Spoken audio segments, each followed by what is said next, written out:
Bueno, vamos a pasar directamente a la palabra. Se leía esta tarde en Mateo capítulo 24, el capítulo de la enseñanza escatológica o profética del Señor Jesús, capítulo que yo creo que deberíamos de leer, y lo digo en serio, como mínimo una vez a la semana. Una vez a la semana ustedes tienen que leer el capítulo 24 del Evangelio según San Mateo. Es muy parecido a Lucas 21, con algunos matices un poquito diferentes en un evangelio o en otro, pero Mateo 24 es un capítulo extraordinario. El jueves, Rosa, cuando estemos en el Monte de los Olivos, que vamos a estar en el Monte de los Olivos, esta porción la vamos a leer y te vas a dar cuenta que leerla allí y explicar allí lo que ustedes van a ver es completamente diferente a explicarlo aquí. Así que recuerda esto. Jesús sale del templo. El templo existía en su época. Hoy en día no hay templo. Hace 2000 años que se fue destruido el templo por las legiones del Imperio Romano. El sueño dorado de los judíos o de muchos de ellos es la restauración del templo, pero en los tiempos de Jesús ese templo existía. Era el centro religioso de la época, era donde estaba la presencia del Señor, donde la gente iba a adorar, donde la gente iba a cantar al Señor, a llevar sus diezmos, sus ofrendas, a alabar al Señor. Y cuando salían del templo, hemos leído esta tarde que los discípulos, como buenos judíos, se sentían muy orgullosos de ese templo, que Herodes lo había ampliado. Saben que era el segundo templo que se construyó en la época del retorno de Babilonia, cuando volvieron de Babilonia con Esdras, Nehemías, con Zorobabel. Pero Herodes lo amplió y lo llenó de oro por todas partes. Un templo increíble, un templo tremendo. Los romanos se quedaron sorprendidos cuando lo vieron. Dijeron, los judíos son poco tontos. Construyen un templo tan grande y está vacío. No tiene ningún ídolo dentro. Es que Dios no es un muñeco que se pueda hacer de oro, de plata o de piedra, ¿verdad? Y cuando salían del templo, los discípulos le muestran al Señor las maravillas de ese templo, lo grande que era, lo enorme que era, lo hermoso que era. Y el Señor les da un golpe bajo. El Señor le dice, observarlo bien, mírenlo bien, porque en menos de una generación no quedará piedra sobre piedra de este templo. Efectivamente, 37 años después de lanzar esta palabra profética, 37 años después, el templo quedó totalmente destruido hasta este momento. Desde el año 70 después de Cristo hasta este momento, no hay templo en Jerusalén. Se cumplió literalmente la palabra. Pero la palabra golpeó tanto el corazón de estos discípulos que ellos salieron del templo, bajaron todo el torrente de Cedrón, lo subieron, se van al Monte de los Olivos. Y allí dice uno de los evangelios que solamente 4 de los 12 se acercan al Señor y le preguntan aparte, ¿cuándo? ¿Cómo? ¿Cómo va a ocurrir todo esto? ¿Cómo que nuestro templo va a ser destruido? ¿Qué señal habrá? ¿A qué tenemos que observar? ¿Qué tenemos que fijarnos para saber que el tiempo se acerca? Entonces el Señor les da una enseñanza tremenda. Qué importante es preguntar, hermano, de verdad, ¿eh? Si no hubieran preguntado los discípulos al Señor, ¿qué señal habrá de tu venida y del fin del siglo? Nos hubiéramos perdido toda la enseñanza de Mateo 24. Por eso repito, qué importante es preguntar, pero cuidado, no preguntar a cualquiera, no preguntar a cualquier parte, sino preguntar a la persona que te puede dar la respuesta correcta, porque una de las señales que el Señor dice en este capítulo, y es algo que yo quiero en esta tarde hablar, es que tenemos que estar preparados porque una de las muchas señales de los últimos tiempos va a ser la proliferación de falsas doctrinas. Dice la Biblia, lo leíamos el jueves, que algunos llegarán hasta escuchar. Dice el Espíritu claramente que en los postreros días algunos apostatarán de la fe y escucharán a espíritus engañadores y ahí da una enseñanza tremenda. Entonces una de las señales de los últimos tiempos es que se enseñarán cosas extrañas. Por eso yo vengo ya semanas hablando y quiero volver otra vez a repetir, no porque no tenga otras cosas que decir, sino porque considero que hay que repetir las cosas que se enseñan y más cuando son de vital importancia. Y es que tenemos que orar y tenemos que estudiar la palabra para que tengamos una fe sana. Una fe sana, término que por cierto aparece en Tito capítulo 2, donde el apóstol Pablo dice, oye, tenemos que tener una sana doctrina, pero también tenemos que tener una fe sana. Cuidado, que hay gente que tiene una fe muy rara, ¿eh? Hay cristianos que cuando los oyes hablar, dice, sí, tiene fe, pero es una fe un tanto rara, un tanto extraña, una fe mística. Yo puse unos ejemplos unas semanas atrás, no sé cuántos de ustedes lo recordarán, cuando algunos discípulos dijeron al Señor, Señor, no nos quisieron recibir. No nos han dado la bienvenida. ¿Tú quieres que oremos para que caiga fuego del cielo y lo destruya? Si dice, alto, ¿qué estáis diciendo? ¿Estáis locos? Tenían fe, pero cuidado. La fe no es para destruir. La fe no es para hacer daño. La fe no es para orar para que caiga fuego del cielo. Dice, ustedes no saben bajo qué espíritu, bajo qué influencia espiritual están ustedes hablando. Que no. El apóstol Pablo, ¿os acordáis? Le decía a Timoteo, la fe que ahora tienes es una fe no fingida, es una fe sincera. Explicaba este término en Italia, sincera, ¿no? O sea que cuando traían los bloques de mármol, los mármol de Carrara, y comenzaban a construir los templos, las catedrales y los edificios, algunos de esos bloques de mármol venían con imperfecciones, venían con agujeritos, y claro, se veía feo. Cuando es un bloque no, pero cuando son tantos, entonces los rellenaban con cera, y parecía como que no había ningún defecto, pero cuando daba el sol con fuerza contra aquellos bloques, se derretía la cera y se veía horrible.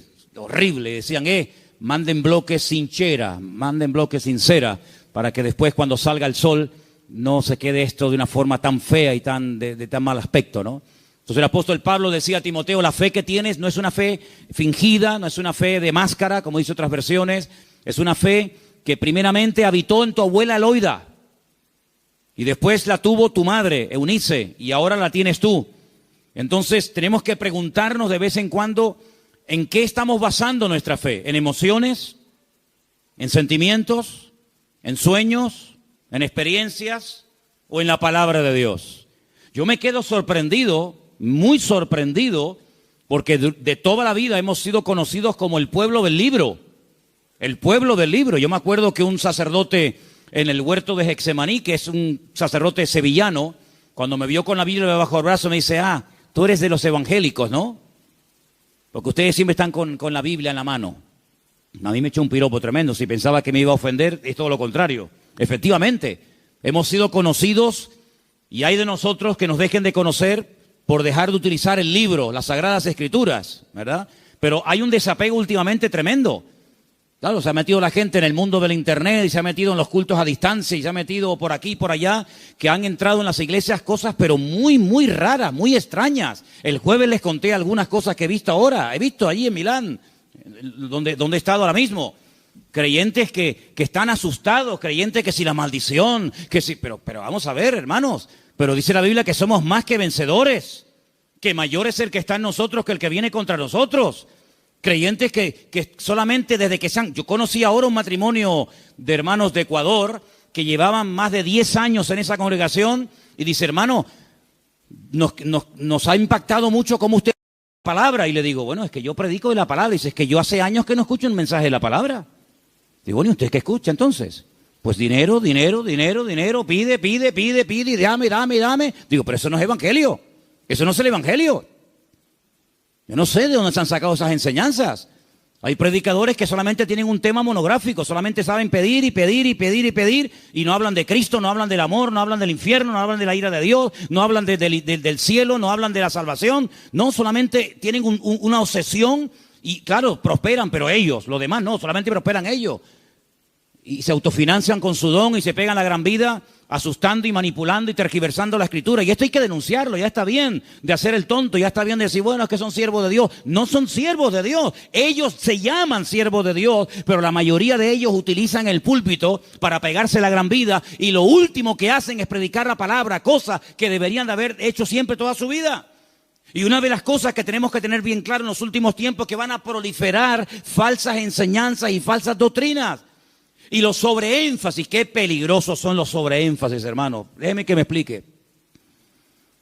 Tenemos que predicar todo el consejo de Dios. ¿Cuántos dicen amén? Toda la palabra de Dios. No podemos estar todos los días comiendo espagueti por la mañana, espagueti por la noche, Pero hermano, está bien, a mí me gusta la pasta, pero de 365 días comiendo lo mismo.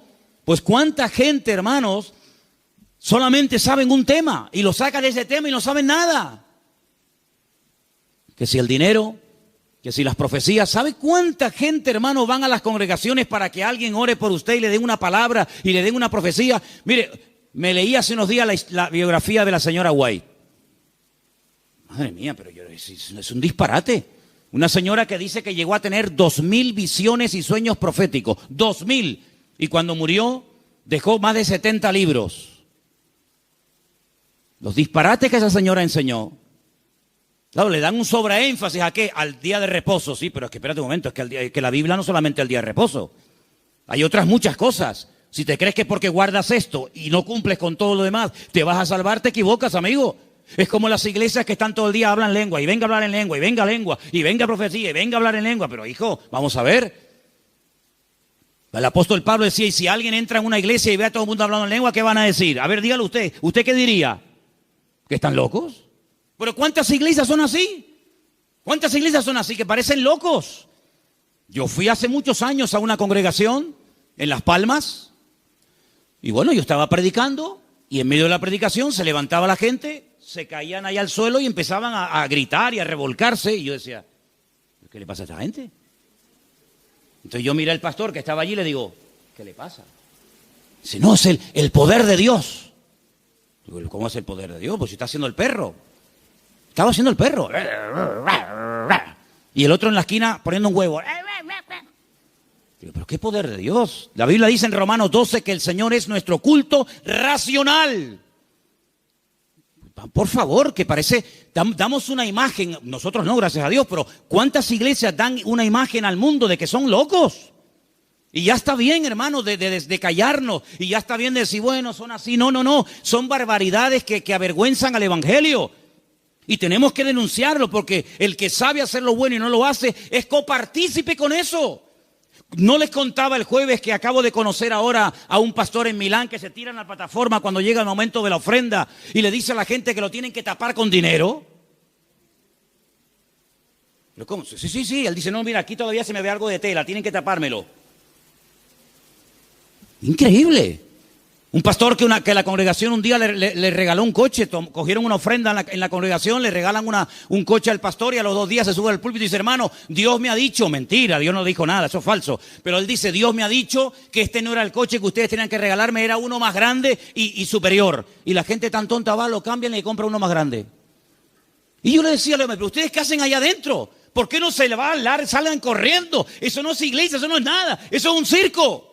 Eso es una vergüenza para el evangelio. Es que tenemos miedo, porque nos ha dicho que si nos vamos se nos va el espíritu y se nos va la bendición. Digo, hágame el favor. Oye, que a mí nunca me ha tocado la breva de caer en una iglesia de estas, ¿eh?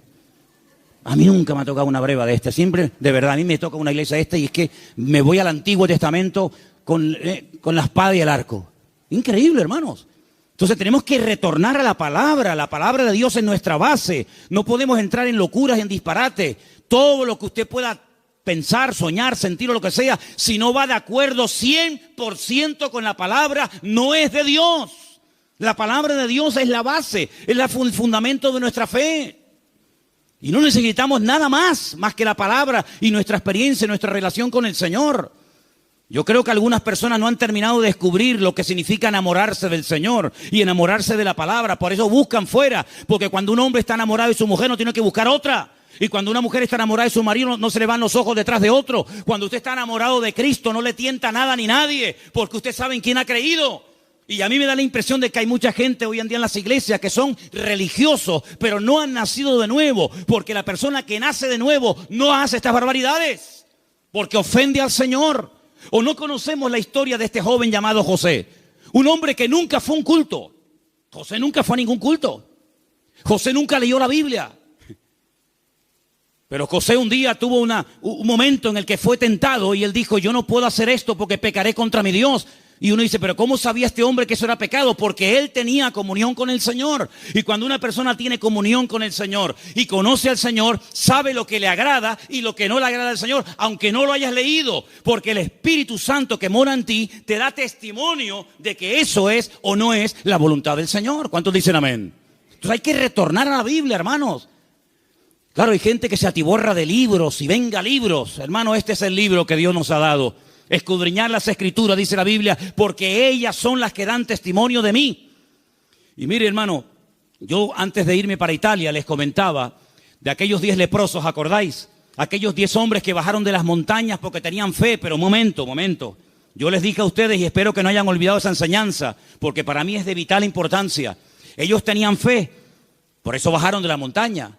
Ellos tenían fe, por eso clamaron al Señor. Pero el Señor no los sanó así instantáneamente, sino que el Señor les dijo, id y mostraos a los sacerdotes. Ellos no sintieron nada, ellos no vieron nada, ellos seguían estando leprosos, pero ellos en obediencia se ponen a caminar y mientras caminan, automáticamente se produjo el milagro. Por eso, ¿se acuerdan cuando yo les dije que fe más obediencia es igual a la bendición de Dios? Por eso hay gente que tiene fe, pero no crecen, no maduran, porque es una fe a veces extraña, envenenada, contaminada, porque han estado en tantos sitios que, permítame la expresión, tienen un potaje en la cabeza. Pero cuando usted conoce al Señor y a su palabra, y usted tiene una fe sana, bien encaminada en las cosas del Señor, usted sabe que la fe, si no tiene obras, y la fe, si no obedece al Señor, no sirve de nada. ¿Cómo usted va a pretender con la fe que tiene viviendo en desorden, sin poner en práctica los mandamientos del Señor? Que Dios le bendiga. Primeramente tendrá que ponerse en orden para que el Señor pueda hacer maravillas en su vida. ¿Y cuántos creyentes en las iglesias son una cosa aquí y fuera son otra? Sí, tienen fe, pero el testimonio que dan es pésimo. Bendito sea la palabra cuando el Señor dice a través de la boca de Pablo, no me avergüenzo del evangelio, porque es poder de Dios. Espero que el evangelio no tenga que arrepentirse y no tenga que avergonzarse de la conducta que está llevando fuera. Porque aquí todos somos muy buenos, aquí todos levantamos las manos, o el que quiera, y aquí todos somos muy santos. Pero, ¿y por fuera? Porque a mí de qué me sirve que vengas aquí, gloria a Dios y aleluya, si luego en la calle eres un desorden y vives en pecado, estás viviendo en adulterio, estás viviendo en fornicación, tienes un mal testimonio en la familia. No, tienes que plantearte tu relación con Dios. ¿A qué vienes aquí? ¿A cambiar o a qué? ¿A fichar como en un trabajo? No, fui al culto. Sí, fui al culto porque te entró por aquí y te salió por allí, porque no ha habido cambios en tu vida. Esta es una iglesia donde queremos que la gente venga, gloria a Dios, sí, pero que vengan a cambiar. Y que sepan que aquí no vamos a estar con tontería ni con experiencias extrasensoriales, sino que aquí te vamos a llevar a la palabra. Y la palabra te va a hablar y el Espíritu va a hablar a tu corazón.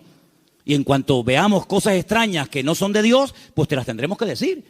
Y claro, algunos esta cosa no lo entienden y dicen, no, es que aquí no hay amor.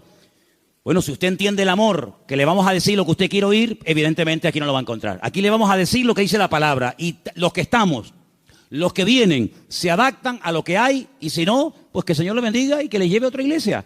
Pero aquí no vamos a ceder ni un milímetro por agradar los oídos, por tener mucha gente, porque si tener mucha gente significa bajar el listón de la santidad de Dios, amigo, hasta ahí hemos llegado. La palabra dice que sin santidad nadie verá al Señor. Me da igual si es fulanito de tal, don fulano de tal. Sin santidad nadie verá al Señor. Es que yo canto, que me da igual. El diablo canta mejor que nosotros. Sin santidad nadie verá al Señor. ¿Qué es santidad? Vivir como Dios manda. Es que yo no quiero vivir como Dios manda. Pues a ver lo que haces. A ver lo que haces. Porque tarde o temprano te vas a sentir confrontado con la palabra. Claro, la carne siempre te va a decir que no pasa nada. ¿No se lo dijo Satanás a Eva? ¿Qué le dijo Satanás a Eva?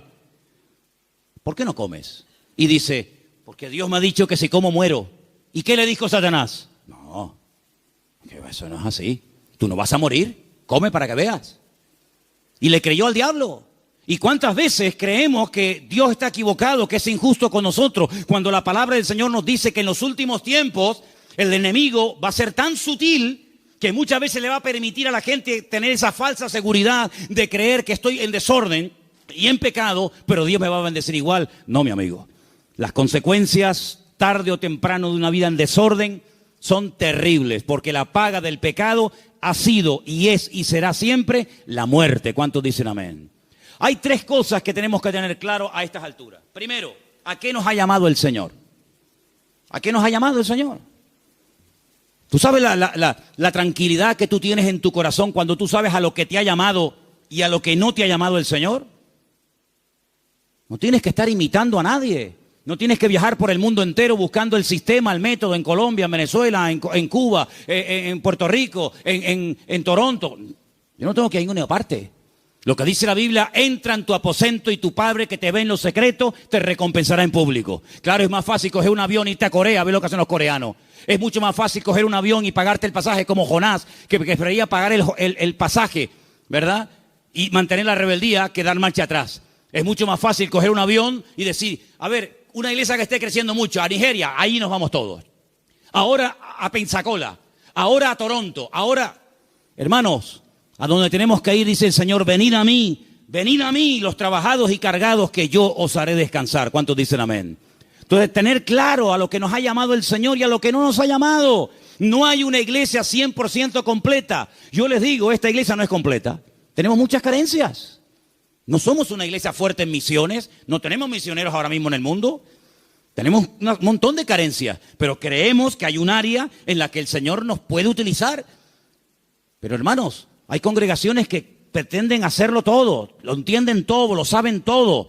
Y la Biblia nos enseña que somos un cuerpo y que nos necesitamos los unos de los otros. Y capaz que lo que el Señor nos ha dado, tal vez no lo tenga el hermano de la esquina, pero el hermano de la esquina seguro que Dios le ha dotado con algo que nos hace falta a nosotros. Y así nos complementamos y trabajamos en el mismo sentir, en un cuerpo en el Señor. ¿Cuántos dicen amén? Nuestra identidad, ay hermano, la identidad. Esto es algo que trae de cabeza a miles de personas. Porque la gente tiene que tener una identidad.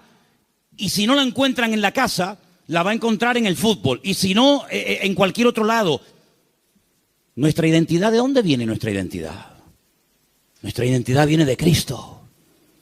Nuestra identidad viene del Señor. Yo no tengo que ponerme ahora todo el cuerpo lleno de tatuajes para sentirme, digamos, querido y respetado por un cierto sector de la sociedad. No. ¿Sabes qué? Yo he sido aceptado por Cristo tal y como soy, con mis defectos, con mis virtudes y con mis debilidades. ¿Cuántos dicen amén? Ahora, si usted tiene complejos, si usted no se termina de aceptar a sí mismo, pues usted no va a crecer y usted no va a madurar hasta que tú no le des gracias a Dios por el cuerpo que tienes y le digas gracias, Señor, porque tú me hiciste así. Usted no va a poder disfrutar de la vida. Su identidad tiene que venir de la fuente. ¿Y cuál es la fuente de la que bebemos? Nuestro Señor Jesucristo. Eso nos ayuda a descubrir nuestras limitaciones. Eso nos ayuda a saber lo que tenemos y lo que no tenemos. ¿Han oído el pasaje del libro de los Hechos cuando dice la Biblia que a la hora de la oración subían Pedro y Juan al templo a orar y dice que había ahí un mendigo que les pidió limosna? ¿Lo conocéis, verdad? Conocido. ¿Qué le dijo Pedro al paralítico? No tengo. ¿Qué? Fíjate tú, un hombre que con la sombra sanaba a los enfermos. Un hombre que oró por muertos y los resucitó. Un hombre que caminó por encima de las aguas. Un hombre que un día fue a pescar, le abrió la boca al pez y sacó una moneda dentro. ¿Te imaginas que nos pase eso a nosotros? Un hombre que vio milagros del Señor y dice, no tengo ni plata ni oro. ¿Tú te imaginas que ese hombre fuera un predicador hoy en día? ¿Sería multimillonario?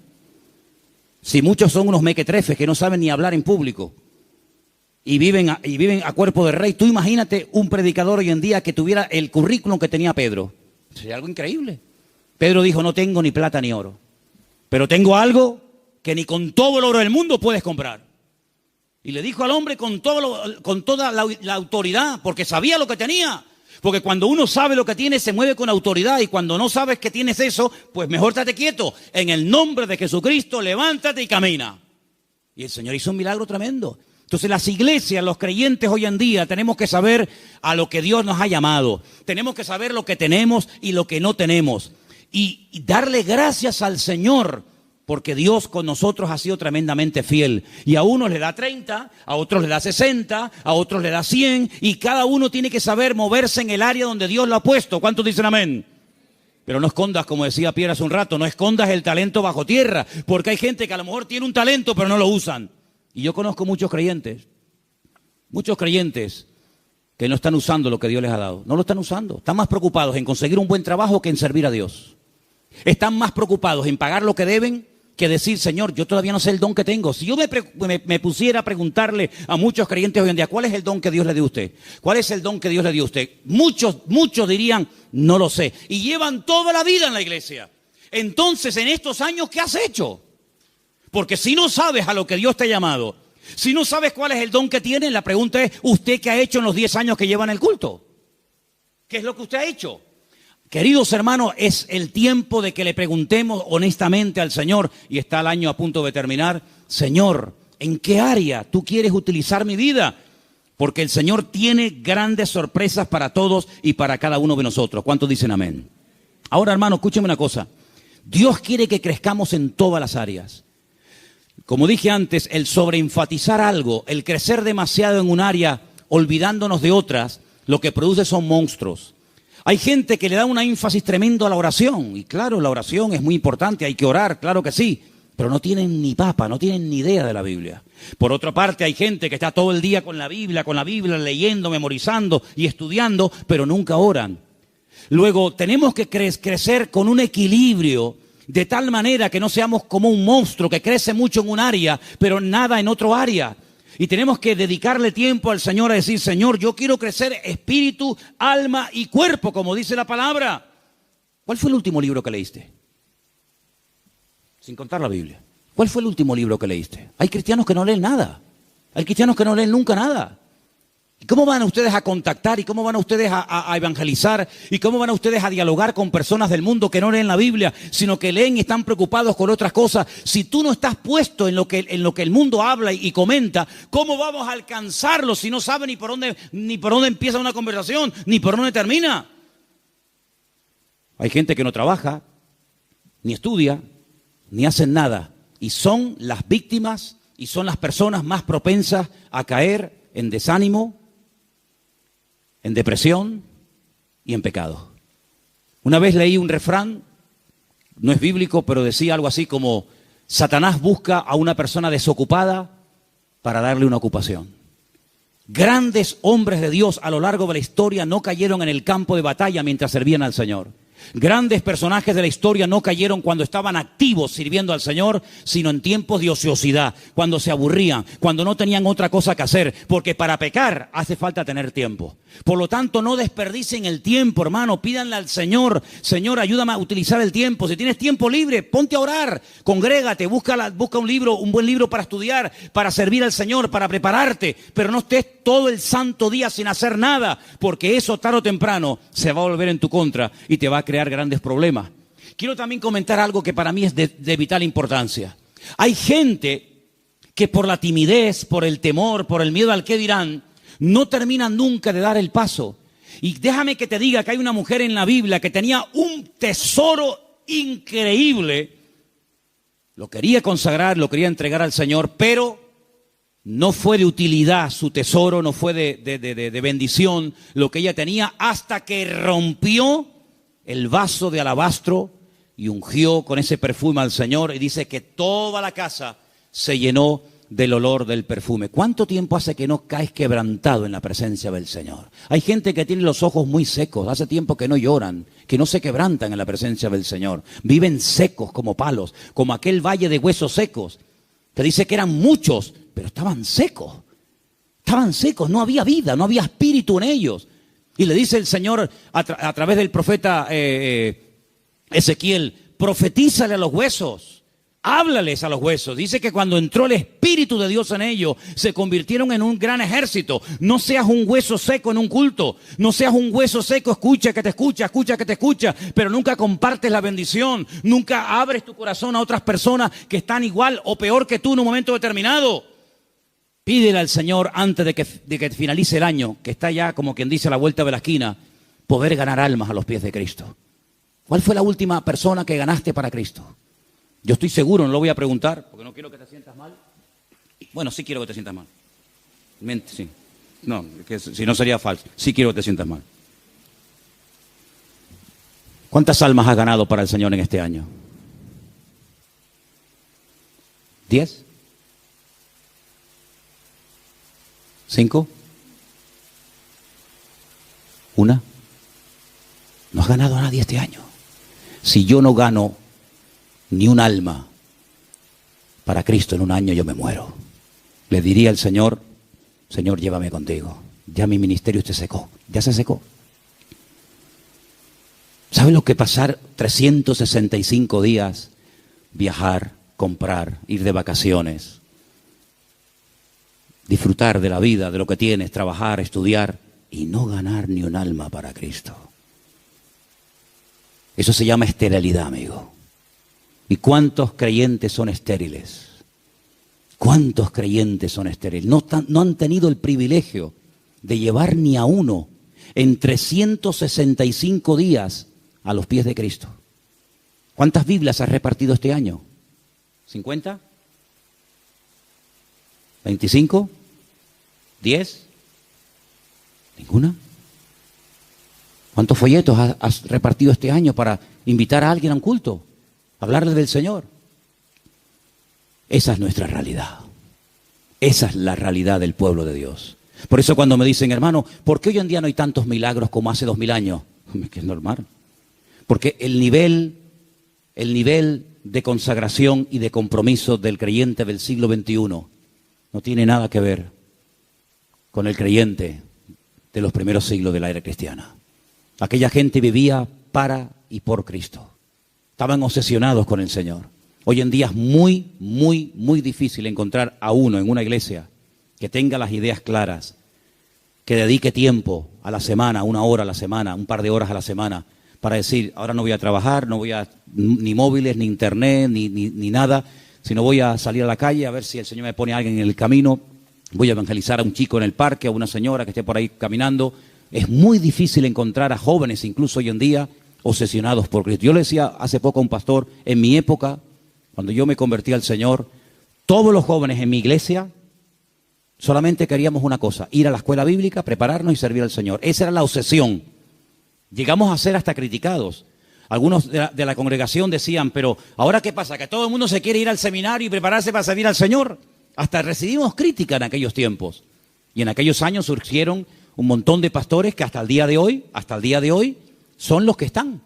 Pero pastores que ya tenemos 50 y pico años largos, porque te hablo hace ya 30 y tantos años atrás. Bueno, pues 35 años han pasado desde que yo estoy sirviendo al Señor y yo no he visto que ese deseo de servir al Señor a tiempo completo, como misionero, como pastor, como evangelista, como lo que sea, se ha ido diluyendo, se ha ido perdiendo. Y tú puedes observar hoy en día en los púlpitos que los pastores pues ya tienen de 50 años para arriba, si no más. Dime qué pastor hay, nómbrame 10 pastores en Tenerife que tengan 21 años como yo fui el primer pastor. Bueno, yo fui pastor con 19, pero dime 5 pastores en Tenerife que tengan 20 años y que sean pastores en este momento con 20 años. Ni uno. En mi época todos teníamos esa edad. Empezamos con 19, 20, 21 años hasta ahora. Tenemos que recuperar tantas y tantas cosas. En mi época no había la mayoría de las cosas que hay hoy en día. En mi época no había WhatsApp, no había internet, no había páginas web. Los cultos eran muy sencillitos, eran muy normales, no había tanta parafernalia de sonido. Parece que hoy en día la puesta en escena tiene que tener esto y aquello, porque parece que si no, el culto como que no fluye. En aquella época una guitarra española, pum, a la calle, encima un banco, orábamos, venía la gente, estaba el Señor, una sencillez tremenda. Eso tenemos que volver a recuperarlo, porque nosotros estamos en este mundo, ¿para qué? ¿Para qué estás tú en este mundo? Y dime, ¿para qué estás? Para llegar a una edad y decir, bueno, yo ya tengo mi casita, mis mueblecitos, mi paguita. Qué vida tan triste, perdóname. Qué vida tan triste. Estar esperando a yo jubilarme, para estar ahí esperando la muerte. Este verano, cuando hice a un pueblo, había 3 personas en el pueblo. 3 personas en un pueblo, allí arriba, en los cañones del Sil, en Galicia. Cuando llegué, hablé con esos 3 viejitos y le digo, ¿qué tal? ¿Cómo están? Los 3 al momento me dijeron, aquí estamos esperando la muerte. Digo, ostras. Yo déjame dar un paso atrás, no sea que me pase a mí algo también. Dice, los jóvenes se han ido todos. Los jóvenes del pueblo se fueron. Y aquí estamos esperando a la muerte. Digo, madre mía, pero qué futuro de vida. Que le puede venir dentro de 6 meses, dentro de un año, dentro de yo qué sé cuánto. ¿Y tú qué estás esperando? Si tú pudieras hoy tocar un botón y apretando ese botón consiguieras lo que tú tanto quieres tener en la vida, ¿qué sería lo que tú más anhelas tener? ¿Pasa ese botón por agradar y honrar al Señor? Yo quiero que en esta noche nos hagamos estas preguntas, hermanos. ¿Qué estamos haciendo con nuestras vidas? ¿Qué estamos haciendo con nuestras vidas? ¿Sabes? Hace unos días pensaba lo mismo que llevo años pensando. Se nos ha ido otra vez el año. Hoy es 20, ¿no? 20 de noviembre. Pero sí que parece que el otro día estábamos en el retiro con el pastor Antonio en el Puerto de la Cruz. Y yo me acuerdo que el otro día tuvimos el retiro donde hablábamos de Amalek. ¿Se acuerdan? Pues, ¿cómo puedes pasar tanto tiempo? Y el campamento de jóvenes ya pasó. Y las vacaciones de verano se fueron. Otro invierno más. Y ahora, este mes, así, volando. Llega diciembre y otro año más. Hermanos, algo tiene que cambiar en nuestras vidas. Te tienes que replantear tu tiempo, tu vida, tu juventud, tu matrimonio, tu familia de una forma diferente. Tú no puedes ser un parásito en una iglesia. Tú no puedes ser una persona ahí sentada 1 año, 2 años, 4 años, 5 años, 10 años, 30 años. Uy, se murió el hermano. Señor, toma, te lo mandamos, otro para arriba. No, hermano. Sea una oveja productiva. Involúcrese en las cosas del Señor. Tenga ilusión por las cosas del Señor. Y yo creo que si nosotros verdaderamente buscamos al Señor de todo corazón, hay tantas cosas que podemos hacer todavía para el Señor. Yo, hermano, yo tengo más ganas de servir al Señor que nunca. Pero yo no quiero que esta iglesia sea un freno para mi vida. Yo no quiero que esta iglesia se convierta en un tapón para mí, ¿eh? Yo tengo mucho más visión que estar aquí, ¿eh? Y yo estoy plenamente convencido de que el mundo, no Tenerife, el mundo nos está esperando. Y el Señor tiene gente aquí que puede utilizar de una forma tremenda. Pero somos nosotros los que tenemos que decir, Señor, cuenta conmigo. Porque quiero terminar diciendo algo. La noche que el Señor Jesucristo sabía que iba a ser entregado, dijo algo tremendo. Dijo, Padre, pasa de mí esta copa. Mas no se haga mi voluntad, sino la tuya. ¿Y saben cuál era la voluntad del Padre en ese momento? Que lo mataran. Es increíble. El año que viene va a ser un año muy interesante, ¿eh? Créanme, ¿eh? Va a ser un año tan interesante. Porque ya empezaron los dolores de parto, pero los dolores de parto no duran siempre. No, hermana, yo no entiendo mucho de esto, yo nunca he parido, ¿no? Pero más o menos hablo de la teoría. Los dolores de parto están ahí, pero llega un momento que se acabó el dolor, nace el chiquillo y ya está. Bien. Llevamos años con dolores de parto. Europa ya lleva años en dolores de parto. España ni te cuento. España yo creo que le van a tener que hacer una cesárea dentro de poco. Porque no hay forma de que salga el chiquillo, ¿eh? ¿Vale? Estamos con dolores de parto hace mucho tiempo. El año que viene van a salir muchas cosas, van a parir muchas cosas que se han ahí retenido con dolor. Bien. Estoy recibiendo llamadas de Estados Unidos. Muy interesantes, por cierto. Para muchos, sobre todo para gente de Latinoamérica, más que para gente de Europa, Estados Unidos era el sueño dorado. Yo recibo cada día correos de gente que me dice, he mandado solicitud, he pedido visa a Estados Unidos, me la han denegado, entonces estoy tocando la puerta a ver si usted, no sé qué. No te puedes ni imaginar la cantidad de gente que me escribe cada día de montones de lugares que primero tocan a la puerta del tío Sam. Primero le llaman al tío Sam. Y cuando el tío Sam le dice, por aquí no entra, entonces llaman yo qué sé, a Don Quijote de la Mancha y Sancho Panza, ¿no? Por ejemplo, por un ejemplo. Vean. ¿Cómo van a reaccionar todos aquellos creyentes que se fueron a Estados Unidos creyendo que era el paraíso terrenal? Cuando el señor Trump les diga, usted, y usted, y usted, fuera de aquí. Ay, amigo. A mí se me han abierto muchísimas puertas en Estados Unidos. Me he negado rotundamente a ir. Porque mi confianza y mi refugio no está en América, mi refugio está en Dios. Ahí está mi confianza. Y el libro de Proverbios dice, más vale bocado seco y en paz. ¿Eso qué? Un cacho de pan, pero con la bendición de Dios.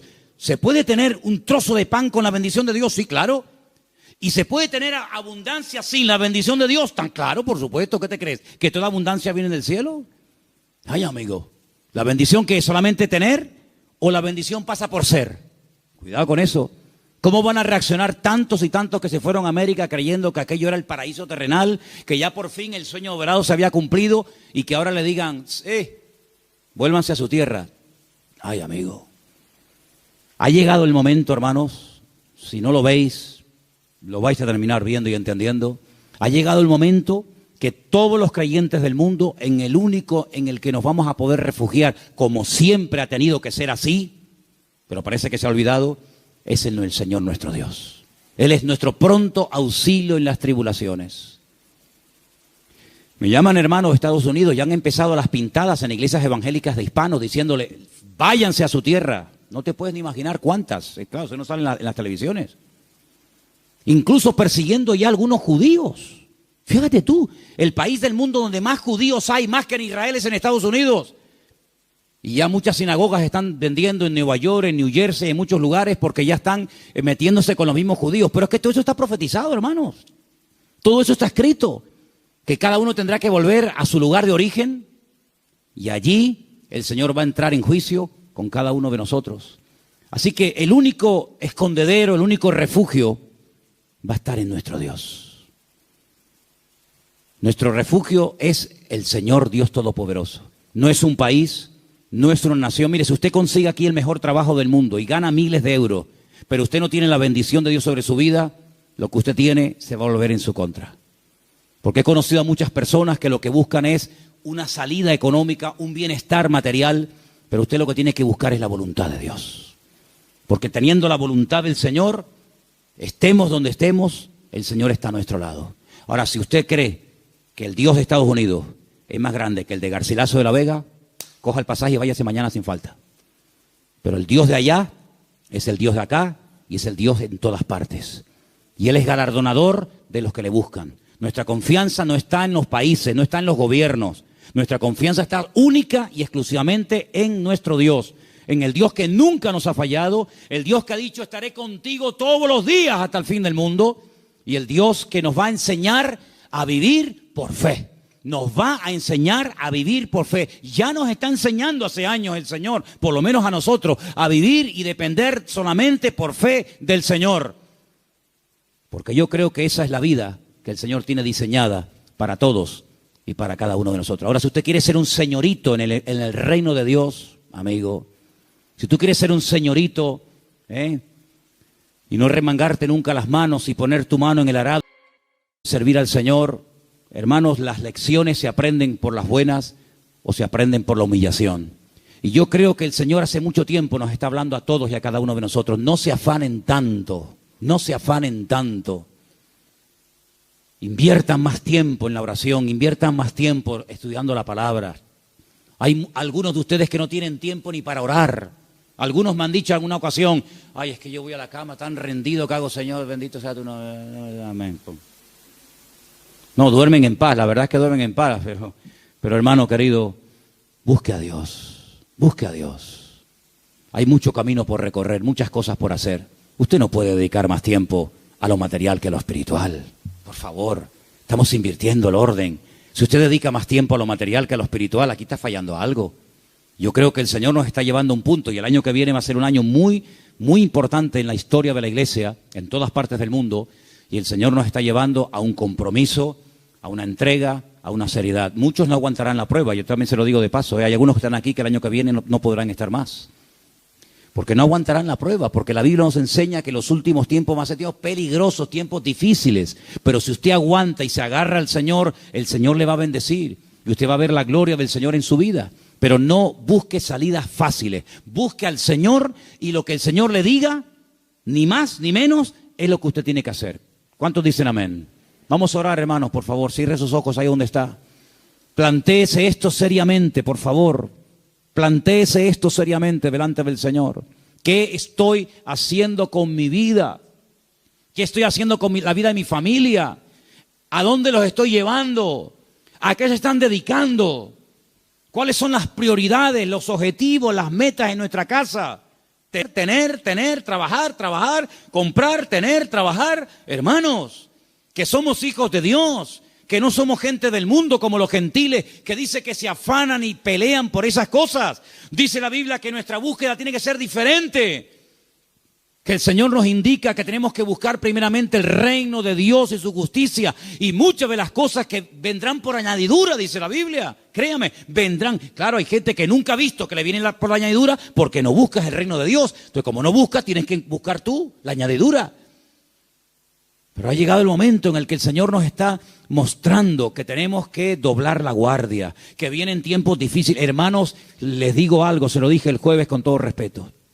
Dele gracias a Dios por la enseñanza que usted ha recibido en estos años, porque hay tantas barbaridades, tantas locuras que se están enseñando desde los púlpitos llamadas iglesias evangélicas, que uno se cae de espalda, hermano. Uno siente hasta vergüenza ajena de las falsas doctrinas, de matrimonios destruidos, de pastores bueno, hermano, de verdad, mire, esto daría horas. Vamos a pedirle al Señor, Señor, danos ese amor por ti, por tu palabra. Volvamos al libro, volvamos a las Sagradas Escrituras. Señor, en esta noche queremos pedirte que tú nos ayudes a esforzarnos más por tu reino, a no estar tan afanados, tan estresados, tan preocupados por lo material, Señor.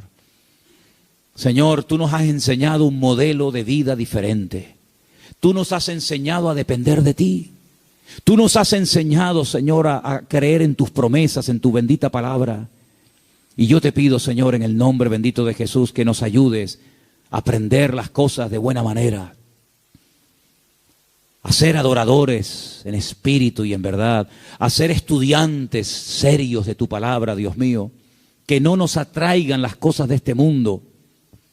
Señor, que podamos marcar una diferencia en este mundo enfermo que te ha dado la espalda hace tanto, tanto tiempo, Señor. Levanta jóvenes de esta iglesia con pasión, con fuego, por las almas perdidas, Señor. Verdaderamente a familias enteras que decidan servirte. Familias enteras, que la prioridad en su vida sea buscarte a ti por encima de todas las demás cosas. Quita de nosotros el afán, Señor, el miedo al futuro, el miedo a lo que va a pasar, Señor.